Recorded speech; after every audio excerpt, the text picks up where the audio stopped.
All right, I don't have anybody chiming in with a substituted motion. So the motion on the floor is to oppose AB 33. Is there any further discussion? All in favor, say aye. Aye. All opposed, nay. The motion is passed. We will oppose, oh, abstentions, I'm sorry. And I usually do that. I'm usually good on that. Abstentions? We have 2 abstentions, so the motion passes. We have an opposed to AB 33. Got it. Jack, I see you counting. Okay. And Sharon?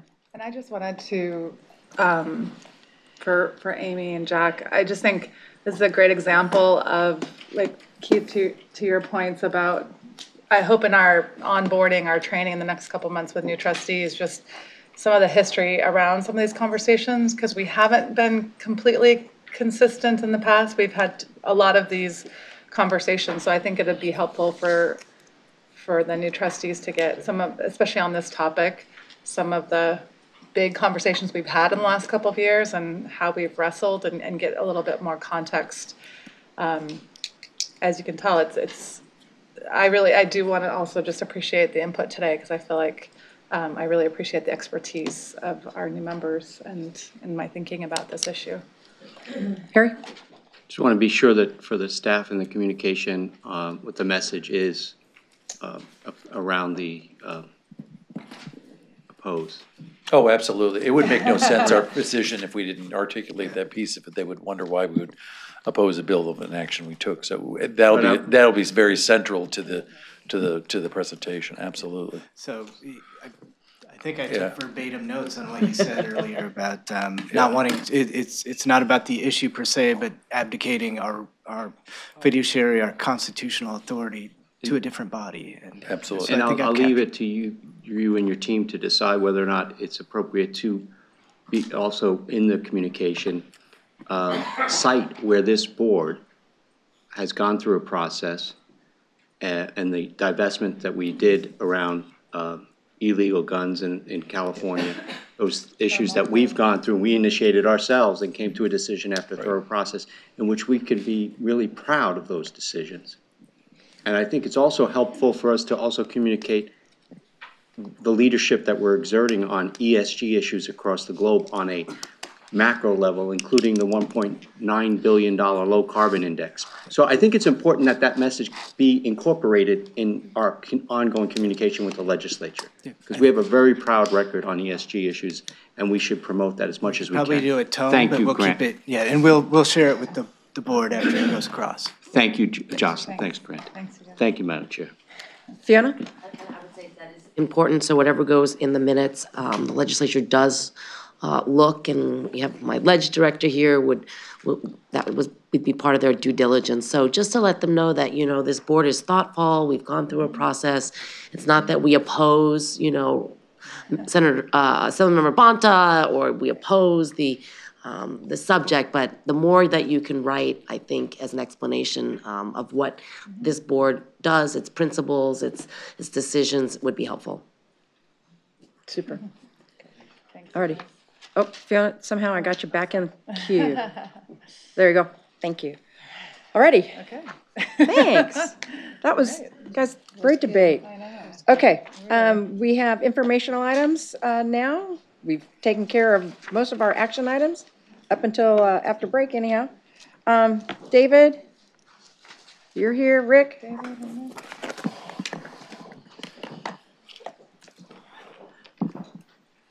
Good morning.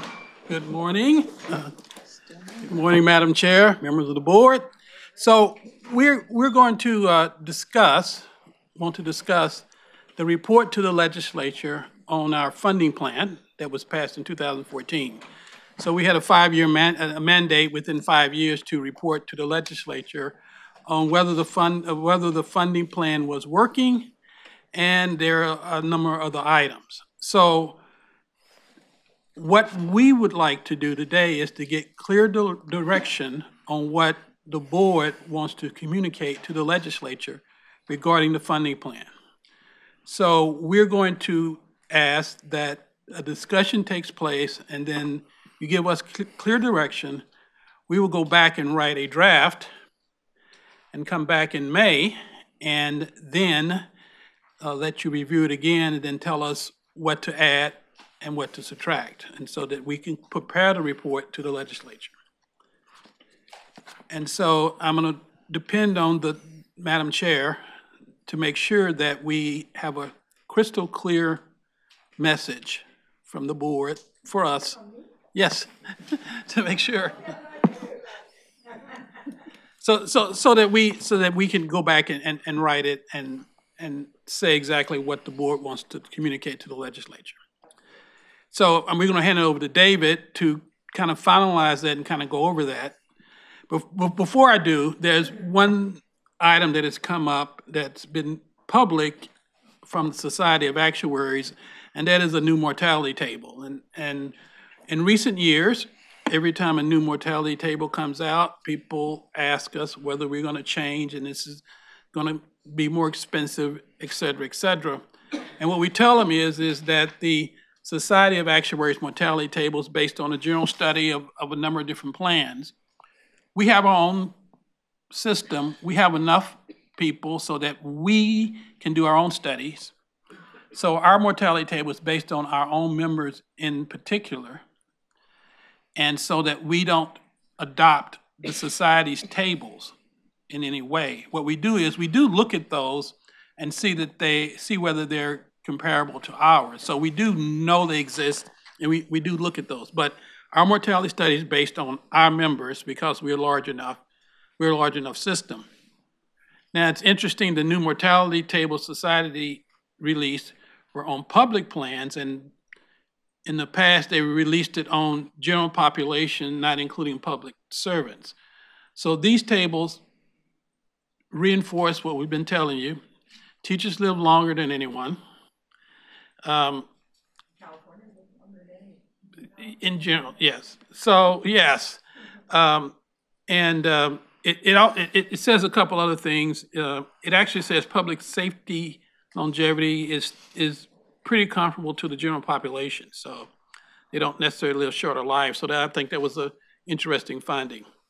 So just in case we get the questions again, and we will, we can say that in the next experience study, which we hope to present to the board next year, we will be setting our own mortality tables again in the manner in which we always do it. So are there any questions or comments about that? With that comment, I'm going to turn it over to David to go over and try to get the direction on the report that you want to communicate to the legislature this year. Okay, perfect. Good morning. So before I start, knowing that we have, welcome to the board, we have 2 new board members, and the one thing I would say about our funding plan, and I'm sure all of your fellow members will agree, it's very complicated. It works, but it's a very, very complicated mechanism. So what we wanted to do today, just instead of only talking about what we want to put in our report to the legislature, we want to kind of maybe put in perspective how we got to where we are today and try to explain how the funding plan works. And at the end, we can discuss about what to include in the report. And we, as you read the item, we are proposing certain topics to be included in the report to the legislature. So we've kind of laid out some work for you as to what we feel should be included, and then we can have the discussion at the end. But just keep in mind, as we go through all of this, it is, of all the funding arrangements I've seen, I'm from Canada, I've worked on pension plans in Canada and the United States.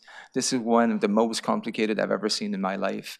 And I remember when Milliman first presented the results of the first valuation after the funding plan was passed, I remember hearing Mark Ullman echoing the same message as well, that this was the most complicated funding arrangement he had ever seen in his life. So just keep that in mind. So as I go through explaining how the funding plan works, just sometime, I'll try to explain why, but just keep that in mind. It's very complicated. So unlike other plans in California, CalSTRS historically has never been able to adjust contribution rates to bridge funding shortfalls. We had contributions that were fixed, in some cases for more than 40 years before they were changed by the funding plan. We had fixed member contributions, fixed employer contributions, and the only place where the board had a little bit of authority to adjust rates was on the state side, but even that was not enough. So what really led to us pushing for a funding solution was this chart here. In 2000, and this kind of downward pattern we start to show that to the board back in 2008 after the financial crisis. But basically, we were, as a system, expected to run out of money within 30 years. That is why a funding arrangement was necessary. We were going to run out of money. So in 2014, the CalSTRS funding plan was enacted, and one of the main themes of that funding plan is it was basically a plan with shared responsibility. All of our stakeholders, everyone that had a stake in the plan, our members, the employers, the state, everyone agreed to pay more towards solving the funding gap that we had at the time. So that was key. Everyone agreed to pay more. And this is, here's a chart with many lines, but I just wanted to, so historically, the members had paid a fixed 8% member contribution rate. So what the funding plan did is, so for those that are new, who are new on the board, we categorize our membership into two groups. Those who were hired before Governor Brown passed his pension reform bill. We refer to those as the 2 at 60 members. Then we have the 2 at 62 members. Those are the employees who were hired, or the teachers who were hired after the pension reform bill passed. So what the funding plan did is it raised the contribution rate of the 2 at 60 members to 10.25%. So their contribution rate increased by more than 2%. For the 2 at 62 members, it increased by just over 1%. So it went to 9.2 something. So the members agreed to pay either 1 or 2% more. The employers, their contribution rate went from being 8.25%, and it had been at that level for decades. And based on the schedule set in statute, that contribution rate is now on a trajectory to hit 19.1%. So that was set in statute, that was agreed upon as part of the funding plan. So when you hear all these news reports about employers facing budget issues, it is a correct statement. They are now being asked to contribute much more than they historically did to CalSTRS. So this fiscal year, they're currently paying 16.28, and it's expected to go to 18.13 in July, because that's what it says in statute. And the following July of 20 is when the peak of 19.1 will kick in. So that was in the funding plan. And on the state side, they agreed to increase their contribution rate, or when the funding plan was passed, it was expected to go up to about 6.3%. So this is when the funding plan was passed. This is what was envisioned.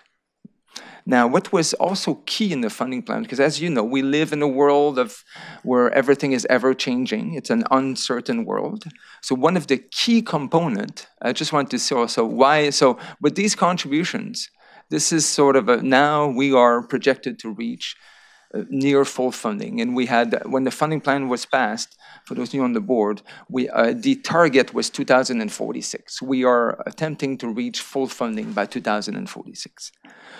So one of the other key components of the funding plan is, for the first time ever, it provided ability to the board to adjust rates, especially on the employer side. But what the funding plan did is it's providing a limited rate setting authority. So with respect to the state, that authority became effective for fiscal year 17-18.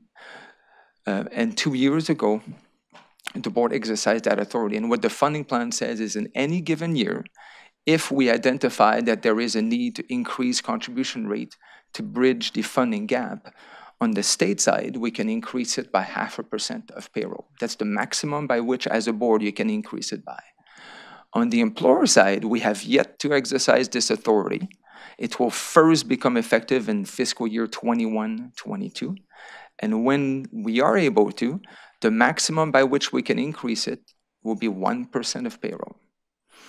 Now, there may be circumstances where, because our funding situation may change. We may be in a situation where we tell you we can lower contributions coming into the fund.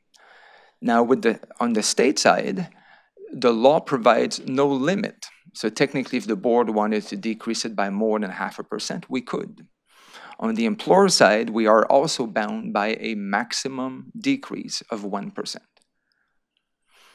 And the other, if you want, limitation we have in statute is on the employer side.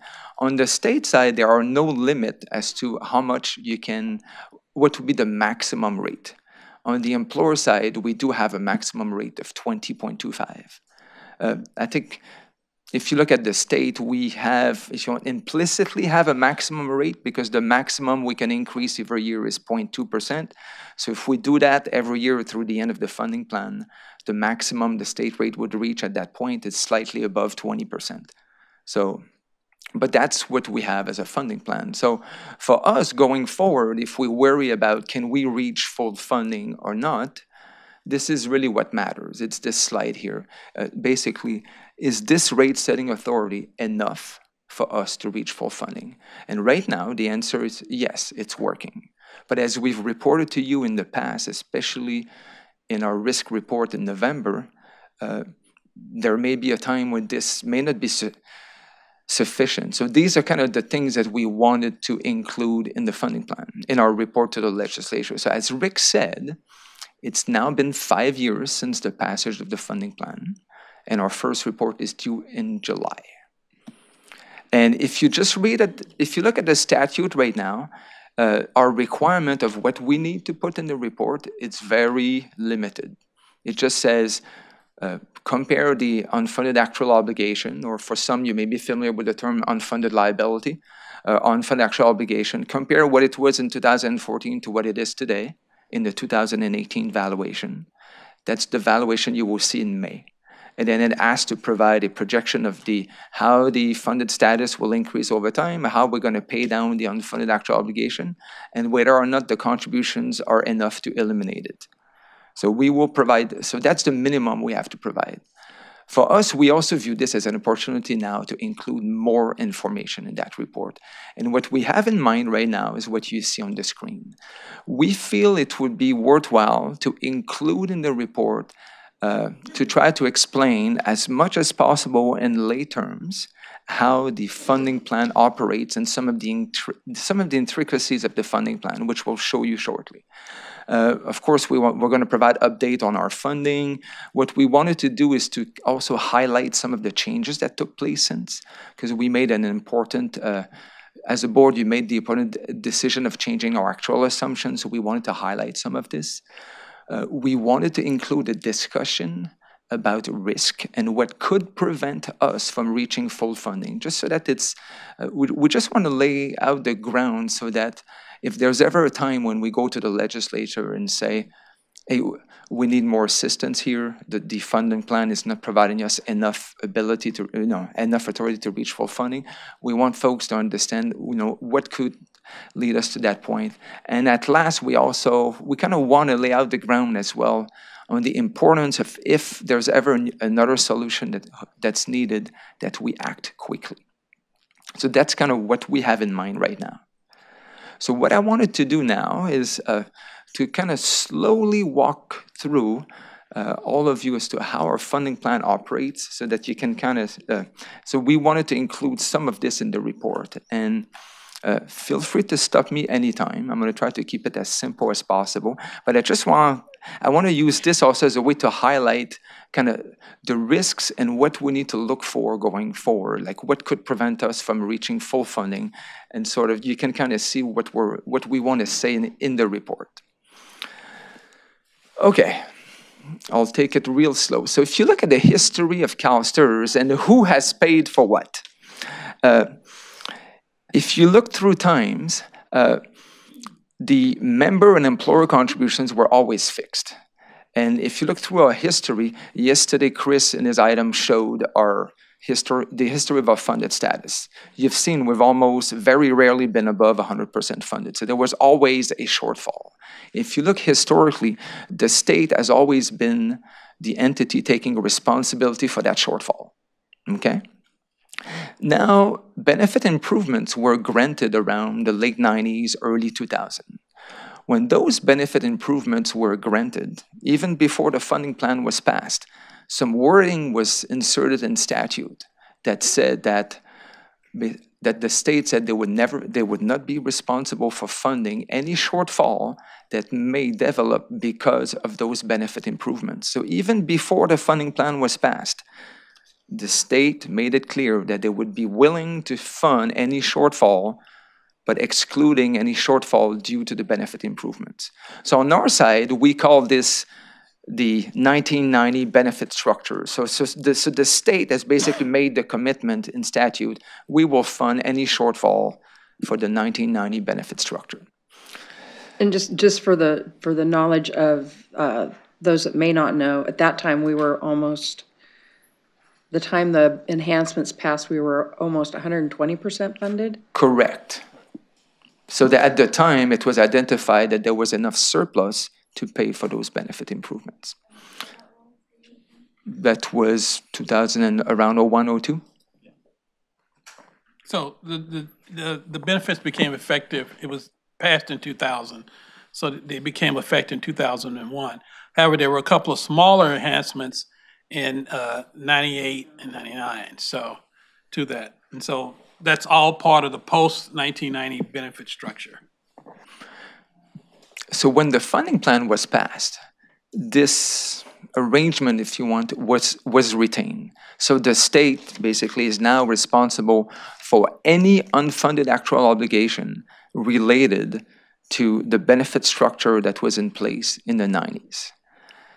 The employers were assigned the responsibility for funding any shortfall allocated to the, or that can be attributed to the benefit improvements that were granted after 1990. But the funding plan has a clause in it that says only for service that was earned by teachers the day the funding plan became effective, July 1st, 2014, which is why the last few years we've also talked to the board about the gray box here, what we call the unallocated, unfunded actual obligations. If you look at it right now, as a board, the two blue boxes, those are the state's responsibility.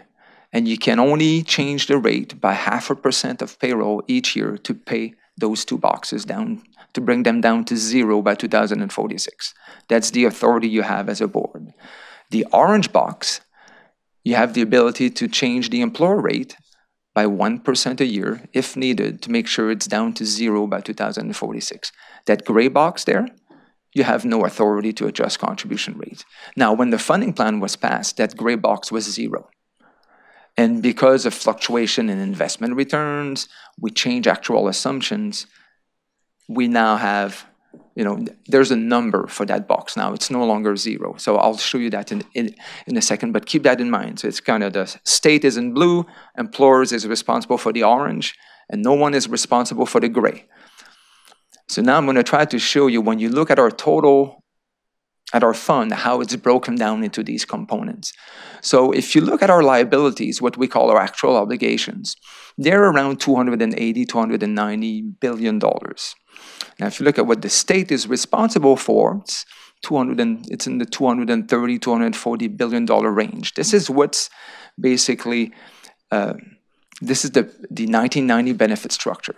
When you just look at the benefit improvements of the post-90 structure that the employers are responsible for, that's about $40 billion. Now, the reason I want to show you this is, so if you look at the state, it's about 6 times the size of the employer. Now, this is important to look at this because when you change actual assumptions, for example, like we did in 2017, those changes have a tendency to either increase or decrease the size of the liabilities. In 2017, because we lowered our investment return assumption, we increased our assumption as to how long teachers live, we pushed it up. So the main thing I want you to remember here is whenever you'll be faced with such a decision in the future, it will always impact the state about 6 times more than it will impact the employers, because how we allocate the liabilities. So whenever we are looking at demographic changes, assumption changes, volatility is on the state side. So that's why I just want you to, that's a term you're going to hear a lot today. Most of the volatility is on the state side, and our ability to raise rate is limited to 0.5% of payroll. So that's kind of, so basically 6 times more volatility on the liability side for the state. Yes. So this is interesting table or graph. As I recall, though, when in 2014 we the funding plan was enacted, there was a calculation at that time of what the state share and the employer share was, and that in fact at that time the employer share was a lot larger than the state's. So could you explain how we could For the unfunded, yes. Of the unfunded liability. Correct. Which is what this is, right? This is not. No, so actual- so if you wait 2 minutes, I'll show you. Got it. So Sorry, okay, this is the actual Yeah. obligation, not the unfunded liability. Correct. Thank you. 70%, remember, Thank you. we said that at that time. yes. Okay. So remember, Thank you. so I'm Thank you. showing you the liabilities. I'll show you the assets next. And what really the state and the employers are responsible to fund is the difference between the two, what we call the unfunded actual obligation. So on the asset side, this is where it can get extremely complicated when you try to explain it. But the rules of the funding plan ask us to basically to estimate. We call it a hypothetical value of how much assets would we have in the fund today if we had retained the 1990 benefit structure. This is what the funding plan says. And then it says, use this basis to set the state contribution rate. When we do this, the share of the state's asset is actually higher than the actual money we have in the fund. So it's actually, in this case, about $200 billion. The employer's share happens to be negative because it sort of acts as a balancing item. So there are 2 things I want you to see here. Look at the size of the state and the size of the employer. Ignore that it's negative. The state share is 8 times the size of the employers. So if there's ever a time where, let's say we have we finished the year with a return below expectation. If we came to you and said, we need to raise the employer rate by 0.5% of payroll, the answer for the state is going to be 8 times that number.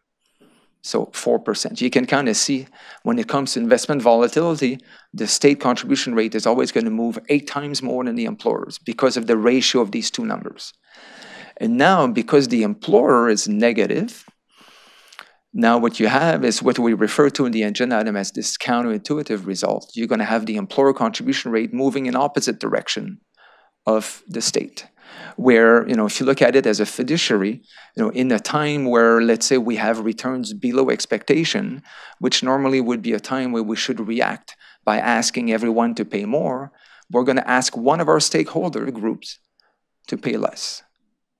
And vice versa, in a time where we may tell you, hey, we can slow down funding a little because we had good returns, we're going to tell the state you can pay less, but we'll turn around and tell the other group, the employers, hey, we need to collect more. So that's how the funding plan was designed. Which, if you remember last November, when we reported on the impact of the 9% return, we highlighted that, look, the state contribution rate is expected to now be slightly lower, and the employer slightly higher. So that's sort of what we're going to say. And we feel like it's important to highlight at least this interaction because it's unclear to us. We're not sure if everyone understood. There were probably many out there that thought that if we need to raise rates, all stakeholders, both the state and employers, would have to pay more. So we want to highlight this. Not that the funding plan is not working. It's just that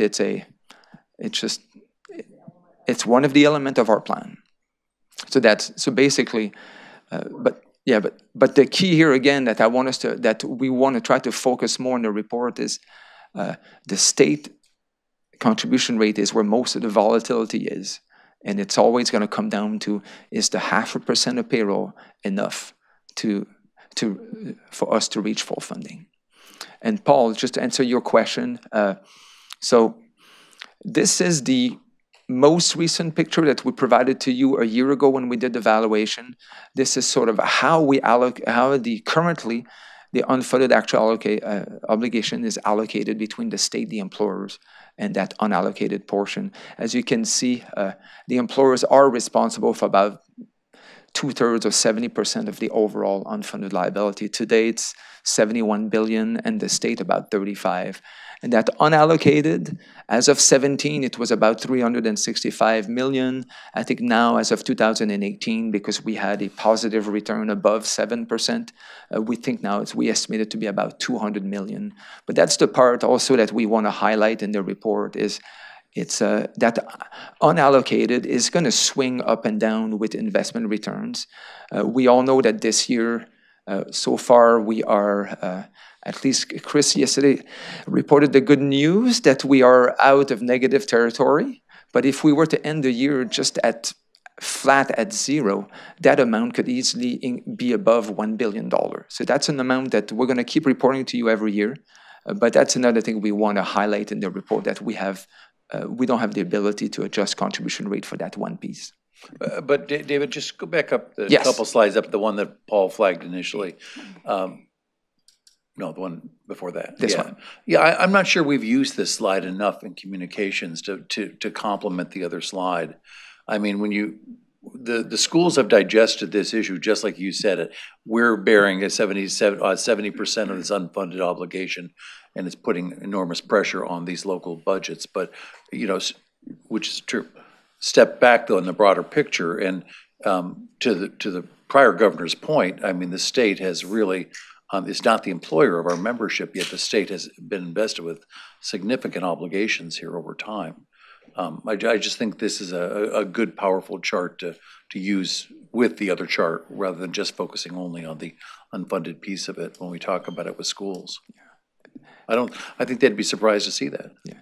And in reality, also, like, just to add to what Jack is talking about, if you look at what took place in 2014, the employers really took on the responsibility of the largest share of unfunded liability. I think what's probably was maybe unknown or unclear at the time is the state then agreed to take on most of the responsibility for changes in the unfunded actual obligation after 2014. So that piece for the employer actually does not fluctuate much from year to year. It's that blue section that, and that's key. That it's something we want to highlight in the report, that the state has really agreed to take on most of the changes beyond past 2014. Yeah. I just want to put an exclamation point on what Jack said on that slide. We get, on a daily basis, we get news briefs. And it seems as though a day doesn't go by where I'm not reading something in a news brief from across the state where an employer or a commentator or a writer is talking about the pressures that the new contribution rates are putting on school districts. It's not to say that those new contribution rates are not creating added costs. Simple. It's additional cost. But it's predictable, it was planned for, and they were provided with significant inflows from the prior administration to public education.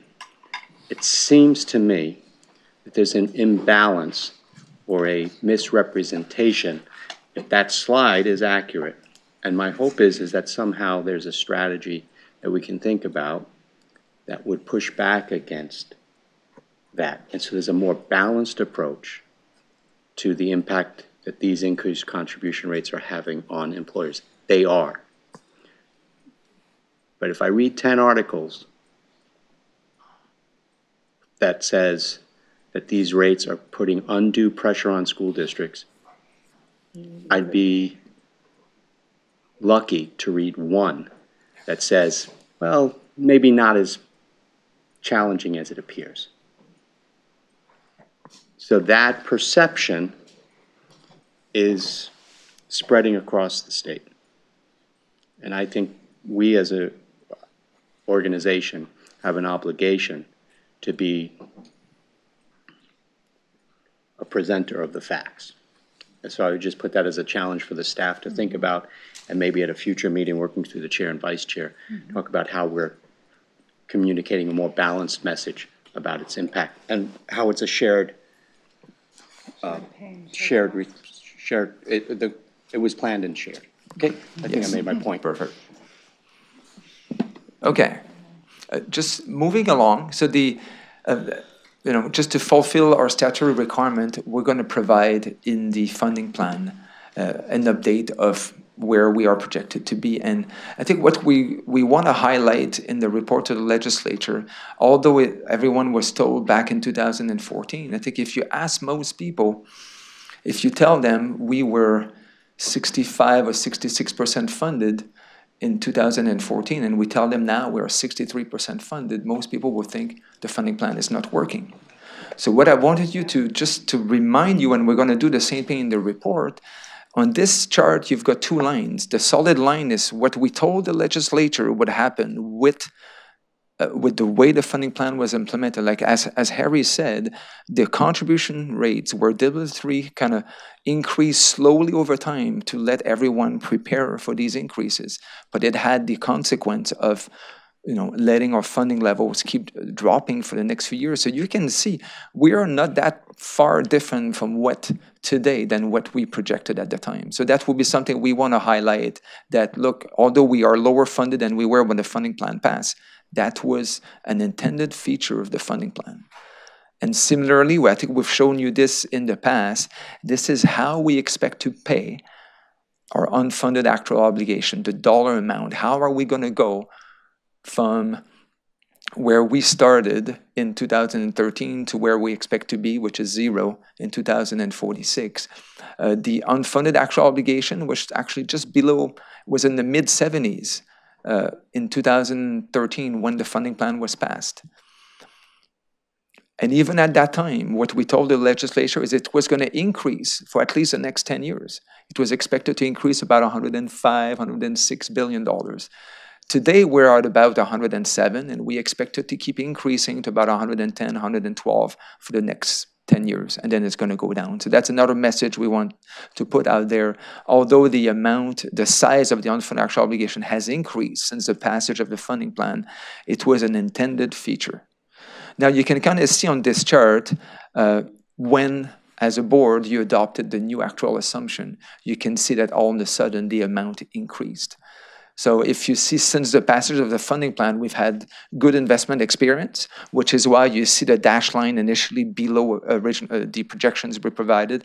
Then we changed actual assumptions, then it went above, and then now you can kind of see how it's going to be paid down. But that's, so we're going to highlight that in the report, just so that everyone again understands the amount is higher. There's no need to panic. It was a feature of the funding plan. David, I want to ask you a question myself on this. So this is one of the most cited points in the media about CalSTRS is its UAO above $100 billion and growing without the rest of the story. So we dropped our investment assumption 0.5%. Is that gap there? Yesterday the board heard more about what you're planning for the coming year, discussions around investment assumptions. Is that visually than what we would expect if there were any changes in the investment assumption again? Or probably smaller, because the last time we made the change, if you recall, we went from 7.5 to 7. Right. But we also updated our mortality assumption. And, we went to what is called a general mortality approach. That is, it's a technical actuarial term, but just it's a much more conservative approach. And we have built-in mortality improvements in our funding process. So what we are hoping is, it's looking pretty good right now. We are hoping that either we don't make any changes to the mortality assumptions, or if we do, they're just minor tweaks. Right. So if somehow all we touch is the investment return assumption, and again, I'm not saying that we will recommend, we're going to go through that whole process. There are so many variables that go into it, but we would expect if an equivalent change was made, that the difference would be smaller than it was last time. But can I assume that it will not have convergence on 2043 if there was a change in the investment assumption? I think you will most likely always, I think even if we were to make a change, to the extent that we can fund that change through our rate setting authority, Yeah. you would always see both lines converge towards zero in 2046. 46, yeah, right, okay. Okay, So David, as Thanks. part of the growth, so part of the reason why we had that hump is because we did low contributions and then ratcheted them up. So as districts were funding it a percentage at a time or whatever that span was, that continued to grow until we, I guess, until we reach maximum volume. I don't even know how to put it, velocity or whatever, until we hit. And then once enough money's going in, then it starts to retire it. Is that a good way to try to describe Correct, it? yes. Okay, thanks. And That was better than the way I was trying to describe it the other day when we were having the conversation. Thanks. Yeah, I want to add to that. Remember, we pretty much had it for employers, we pretty much had a 2-year delay before we started contributions. Only members began to contribute right away. So what happened was the unfunded continued to grow almost as if there was no plan, even after we passed the plan for 2 years. And so we're just 3 years really into starting, and we started out at a very low rate and ratcheted up. We're not where the actuaries would say you want to be. And so we're ratcheting that up. So that's another reason why it continues to increase. Yeah. And the next thing I want to show you, again, it's pretty much the same information we showed you in November, but since we have new board members. So this is the same chart I showed you earlier. These were the contribution rates that were anticipated by the funding plan. But now when we look at the same picture, when we take into account everything that has taken place, we've had better than, we've changed actual assumptions, which impacted the state much more. We've had investment fluctuations, we've had changes in membership. This is what we see today. So you can kind of see the orange line is now projected to be a little lower than what we thought. So we're looking at maybe a long-term rate instead of 19.1 to be about 18, between 18 and 18.5 for the employers. But the biggest change, as you can see, I'll go back, it's the blue line. You can see by how much it changes. So so the state contribution rate now is expected to reach about 9% long-term instead of 6.3 that was anticipated in the funding plan. And the last little thing I wanted to highlight is the 2 at 62 line, our 2 at 62 members, because of a requirement set in PEPRA, the pension reform passed by Governor Brown, the contribution rate was increased by 1% last July, so that members would pay for half of the increase in normal costs as a result of the change in assumptions.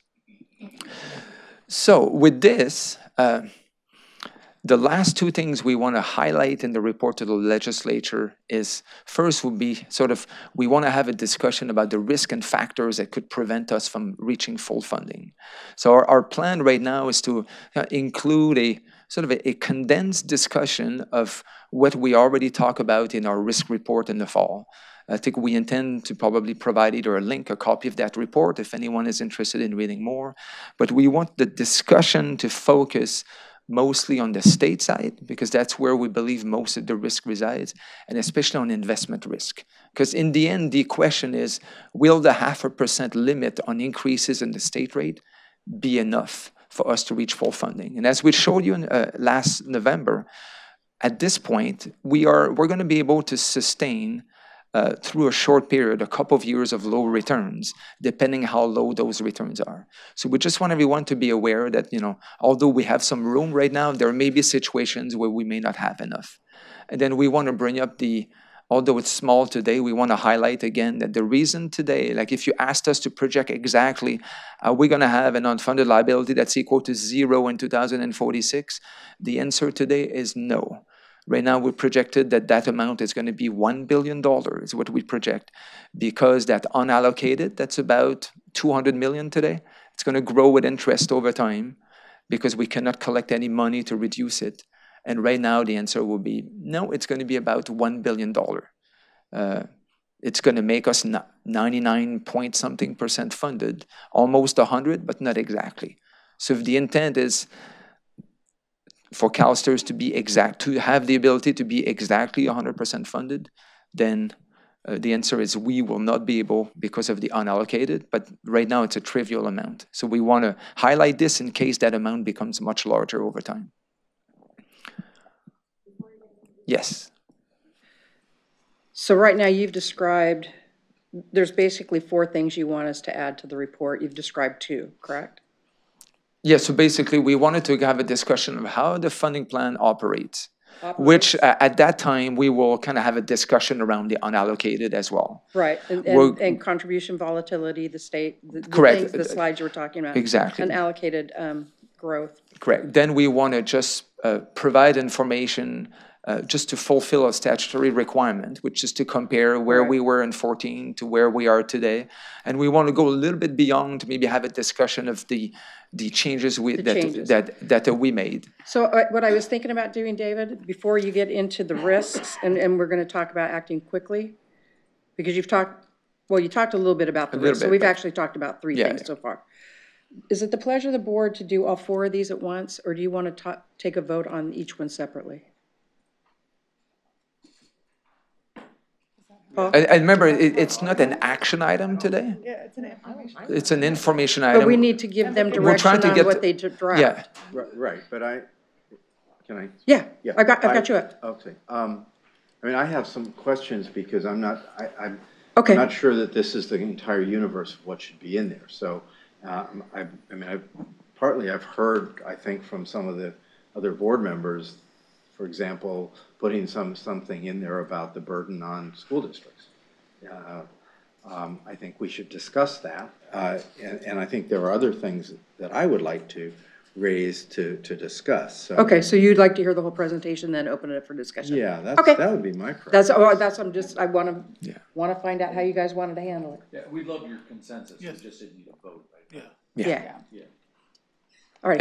And again, as Rick mentioned, once we get direction, we will draft a report, and you will have a chance to see the report in May before it gets sent to the legislature. So the last thing I think I would just wanted to highlight is, I think the moment we start a discussion of risk in the report to the legislature and we identify situations where we may not be able to reach full funding, we felt it's also important to make the point that if we ever reach that point,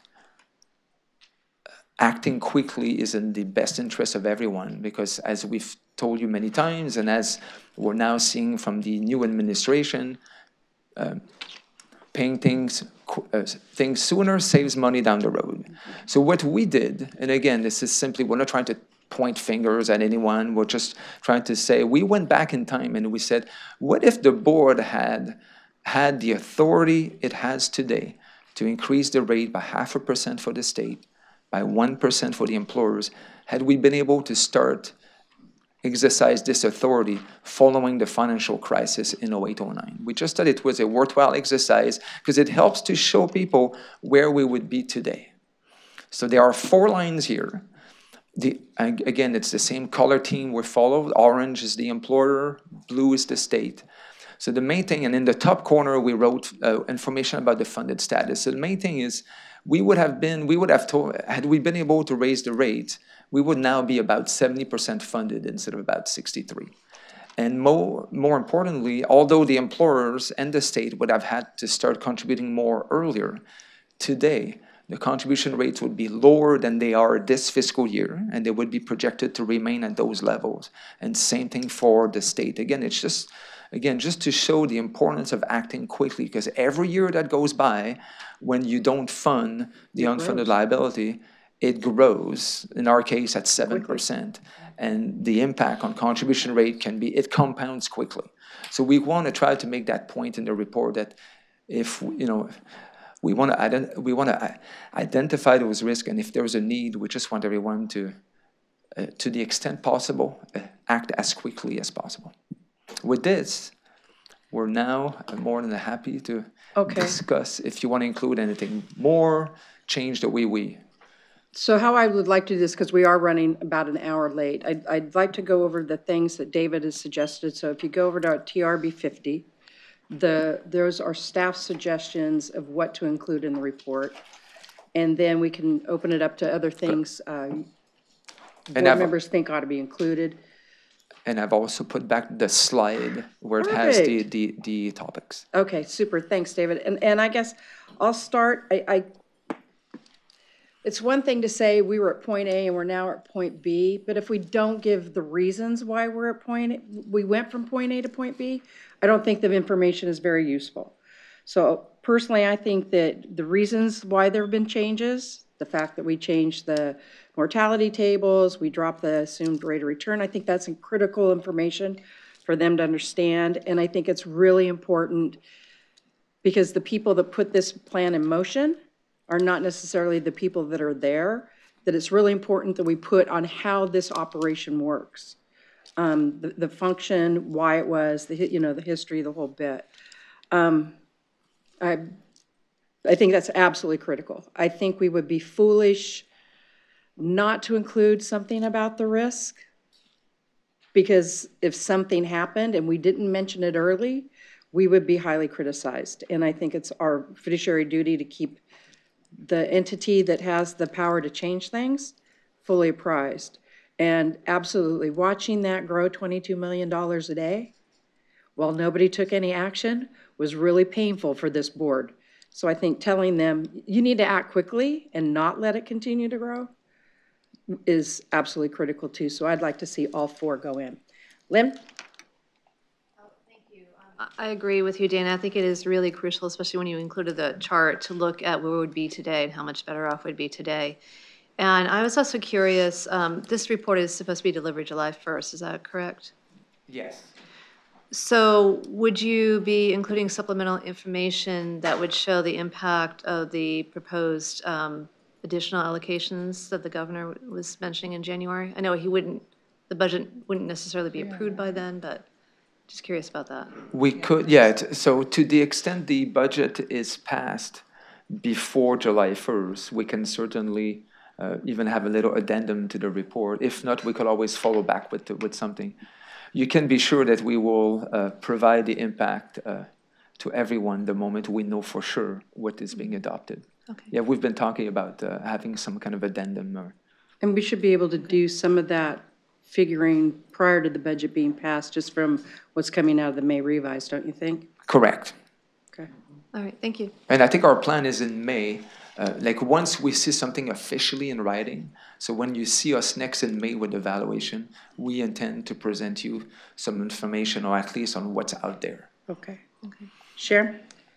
David, on TRB 54, I was just wondering, when it talks about that the report includes a section where funding levels and contribution rates, you would kind of look at it adjusted following the 08-09 financial crisis.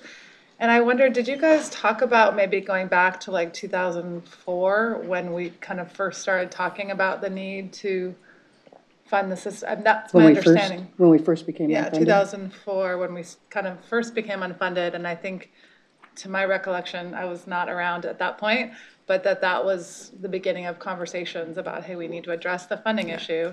And then it wasn't until 10 years later where we were able to get the PEPRA. And so I just wondered, had you guys talked about maybe going back that far, or? We did. We've actually, we did a lot of work internally going back as far as the 1990s. The reason we picked that period is, I know we first went to the legislature, I think around 2004, asking for rate setting authority. Then we went through a couple of years of good returns. Then our funding levels reached almost 100%. Not exactly, that's what we felt. That's why we started from 2007, because we were not 100% funded, but pretty close to it. I don't think you would have seen that much of a different picture had we started from 2004, because the good returns would have resulted in us telling you no need to increase contributions anymore because now things are looking better. Okay. So that's why we picked that time period. Jacqueline?